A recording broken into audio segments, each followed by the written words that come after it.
ہم لعنت بھیجتے ہیں فرقہ واریت پر، امت کو تباہ کرتے ہیں وہ لوگ جو فرقہ واریت پیدا کرتے ہیں۔ لیکن آپ کو بتاؤں، جس جماعت سے آپ کا تعلق ہے نا، اس جماعت کی امت مسلمہ کو ضرورت ہے۔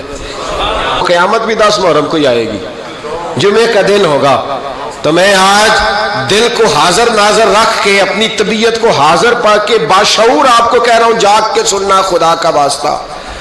آپ اس جماعت سے تعلق رکھتے ہیں، اگر کافر کے سامنے اسلام کا کوئی چہرہ پیش ہو سکتا ہے تو صرف سنی کا چہرہ پیش ہو سکتا ہے، ختم ہو گئی بات۔ ورنہ کوئی صحابی کا بے ادب ہے، کوئی اہل بیت نبوت کا، آج مجھے کہہ لینے دو، کھول کے کہہ لینے دو۔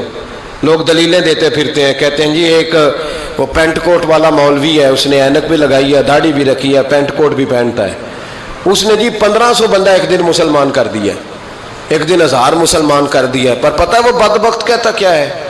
وہ کہتا ہے امیر المومنین یزید رضی اللہ تعالیٰ عنہ، میں کیا کروں اس کے 1500 مسلمان کو یا 2000 اس کے کلمہ، اور وہ یہ بڑی دلیلیں دیتا ہے۔ وہ دلیلیں سنبھال کے رکھے، وہ دلیلیں جو جی بڑے لوگ اس کے ساتھ ہوتے ہیں۔ تو کربلا کے موقع پر زیادہ لوگ یزید کے ساتھ تھے، زیادہ لوگ، ہم کثرت کے قائل نہیں، ہم حق کے قائل ہیں۔ ہم اب چھوڑ دو بات، دلائل کی طرف آؤ۔ عجیب تماشا ہے۔ اور ایک مولوی صاحب اس کی حمایت کر رہے تھے، کہتے نہیں بندہ ٹھیک ہے، وہ بھول گیا تھا، اصل میں قصور عبید اللہ ابن زیاد کا تھا، اصل میں غلطی عمر بن سعد کی تھی، تو یزید کو زیادہ الزام نہیں دینا چاہیے۔ میں نے کہا بڑی تمہاری قریبی رشتہ داری ہے یزید کے ساتھ، تو اللہ سے دعا کیوں نہیں مانگتے کہ تمہارا حشر یزید کے ساتھ کرے؟ مانگنی چاہیے نا دعا۔ کیا خیال ہے آپ کا؟ ہم الحمدللہ جمعے والے دن مسجد میں بیٹھ کے دعا کرتے ہیں، یا اللہ ہمارا حشر امام حسین کے غلاموں میں کرنا۔ تو بھی کرنا، جرت کر، جرت ہماری جرت دیکھ، ہم یہ نہیں کہتے ان کے ساتھ کر، ہم کہتے ہیں یا اللہ ہمارا حشر ان کے، ہماری جرت دیکھو، ہم ان کے غلاموں میں، قدموں میں، نوکروں میں بیٹھنے کو دعا مانگ رہے ہیں، یا اللہ ہمارا ان کے غلاموں میں، غلاموں کے، تو بھی جرت کر دلیری، کر جرت، کہ یا اللہ میرا حشر یزید کے ساتھ کر دلیری۔ اگر اتنا ہی اچھا تھا تو بے شرمو اتنا ظلم نہ کرو، اتنی زیادتی، اتنا ظلم نہ کرو، یہ ظلم ہے۔ امام حسین جمعے والے دن خطبہ پڑھنے لگے، جمعے سے پہلے امام حسین نے خطبہ پڑھا، اور آپ نے ایک جملہ کہا جو ہمیشہ یاد رکھا جائے گا۔ آپ نے فرمایا یزید کو جا کے بتا دو کہ مجھ جیسا تجھ جیسے کی بیعت نہیں کر سکتا۔ او کیا فکرہ ہے امام علی مقام کا۔ فرمانے لگے مجھ جیسا تجھ جیسے کی بیعت، اور آپ فرمانے لگے بتاؤ اس وقت پوری دنیا میں کوئی نبی کا نواسہ موجود ہے میرے سوا؟ حضرت آدم سے لے کر مصطفیٰ کریم تک اس وقت پوری دنیا میں کوئی نبی کا نواسہ ہے؟ اور فرمایا اگر میں ہی ہوں پوری کائنات میں، لوگ کہتے ہیں فلانا علامہ صاحب کی تبلیغ بڑی ہے، ہم سے بڑا کون ہوگا تبلیغ کی بات کرنے والا؟ لیکن ڈرو اللہ سے، ڈرو، گمراہ نہ کرو قوم کو۔ یہاں تباہی اتر گئی ہے، کوئی بڑی داڑھی رکھ کے معاذ اللہ تعالیٰ اہل بیت کے بارے میں بکواس کرتا ہے، اور کوئی بالکل داڑھی مڈا کے ننگا سر کر کے ممبروں پہ ناچتا ہے اور صحابہ کے بارے میں بکواس کرتا ہے۔ میرے مصطفیٰ کے پاس اگر ابو بکر آئے ہیں تو وہ بھی شان والے ہیں، اور اگر بی بی عائشہ صدیقہ ان کے بستر پہ رہی ہے تو وہ بھی شانوں والی ہے۔ مولا علی شیر خدا کے بارے میں جو بات کرے پکا بے ایمان ہے۔ عجیب تماشا لگ گیا ہے جی، جو رب نبی پاک کے جسم کے قریب مکھی نہیں آنے دیتا، وہ گندا بندہ حضور کے قریب آنے دیتا ہے؟ عجیب تماشا ہے، امت کو تباہ کر رہے ہو، کافر کو موقع دے رہے ہو یہ کہنے کا کہ تمہارے نبی کے پاس بیٹھنے والے ٹھیک نہیں تھے۔ اگر حضور کے پاس بیٹھنے والے ٹھیک نہیں تھے تو بعد والے کیسے ٹھیک ہو گئے؟ تو یہ باز آنا چاہیے ان بے شرموں کو، یہ امت میں تفرقہ ڈالتے، بے حیائی کرتے۔ سنو اور یاد رکھو، حضرت امام حسین نے خطبہ پڑھا نا جب جمعے والے دن، فرمایا مجھے پہچانو تو میں کون ہوں؟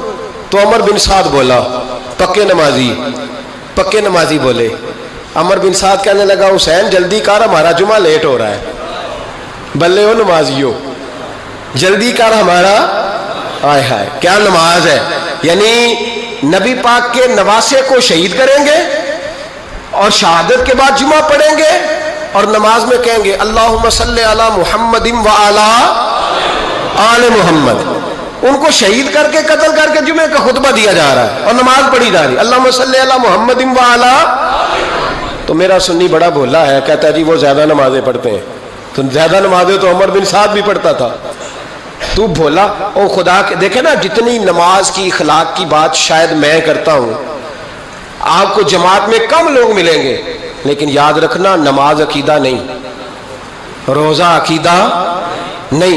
عقیدہ حسین ہے، عقیدہ حسن ہے، عقیدہ علی ہے، عقیدہ عثمان غنی ہے، عقیدہ عمر فاروق ہے. میں اس شخص کو کیا کروں؟ مجھے اس شخص کی کیا ضرورت ہے جو ممبر پہ بیٹھ کے کہتا ہے حسین ابن علی باغی تھے؟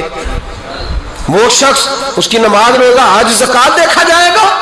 آؤ قرآن مجید سورہ شورا آیت نمبر 23، گھر جا کے قرآن مجید کھولو، یہ والی آیتیں بھی پڑھا کرو، یہ والی بھی کھولا کرو. صحابہ جمع ہو کے نبی پاک کے پاس آئے، عرض کی یا رسول اللہ صلی اللہ علیہ وسلم آپ کے خرچے زیادہ ہیں، آمدن کا ذریعہ کوئی نہیں. جس طرح آج لوگ ہر پیر صاحب سے نہیں پوچھ رہے، علامہ صاحب سے، کہ آپ کام کوئی نہیں کرتے، کپڑے پھر بھی سفید پہنتے ہیں، کیا ذرائع آمدن ہے، پھر بھی آپ گاڑی میں گھومتے ہیں. ہمارا تو پروگرام تھا مولوی بھوکا مر جائے، پر اس کے پاس آتے ہیں تو یہ تازی چائے پلاتا ہے. کیا مطلب، کس طرح کا رویہ ہے؟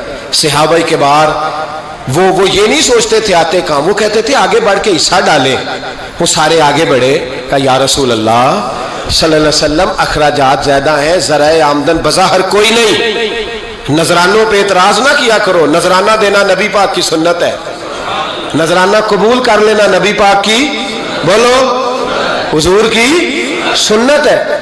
تو صحابہ جمع ہو کے آئے، ایک جگہ پہ میٹنگ کی، کہا تھوڑے سے پیسے ہر مہینے پیش کریں گے. تو حضور سے بات کون کرے گا پیسوں کی؟ کہا ہم نے نہیں کرنی، نبی پاک کے چچا جناب عباس کریں گے.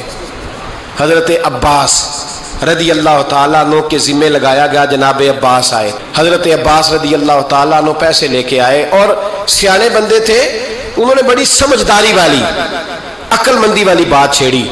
یہ نہیں کہا کہ حضور ہم یہ نذرانہ دیں گے. کہنے لگے یا رسول اللہ ہمیں پتہ ہے آپ کی مذہبی مصروفیت اتنی ہے کہ آپ کو ٹائم نہیں ملتا کاروبار کرنے کا. اگر آپ کام کریں گے تو پھر آپ کس طرح کر کے دین کا کام ہو سکے گا. اور یا رسول اللہ آپ نے جو ہمارے لیے کیا ہے اس کا ہم بدلہ نہیں دے سکتے، ایک حرف کا بدلہ نہیں دے سکتے. حضور یہ تھوڑا سا نذرانہ ہر مہینے لایا کریں گے، قبول کر لیں.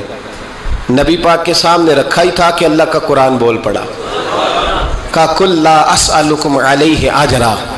محبوب ان سے فرما دو کہ میں نے تمہارے لیے بڑی تکلیف سہی ہے، پر میں تم سے کوئی اجر نہیں مانگتا، تم سے کوئی اجر نہیں مانگتا. ہاں اگر تم نے کچھ کرنا ہے الا المودۃ فی القربى، تو میرے قریبیوں سے پیار کرتے رہنا، میری ختیجہ سے پیار کرنا، میری عائشہ کا ادب کرنا، میرے قریبیوں کا احترام کرنا. یا رسول اللہ ازواج تو گھر میں ہے ہی، قریبی کوئی اور بھی خاص ہے جس کا ادب کرنا ہے؟ تو نبی پاک نے فرمایا ہاں علی، فاطمہ، علی اور فاطمہ کی اولاد. فرمایا ان کا ادب کرتے رہنا، اس کا مطلب یہ ہوگا کہ تم نے میرے ساتھ بڑا ہی اچھا سلوک کیا ہے. کہا ان کا ادب کرنا، جناب علی، سیدہ فاطمہ، اور دونوں کی ان کا ادب کرنا فرائض دین. اہل بیت کا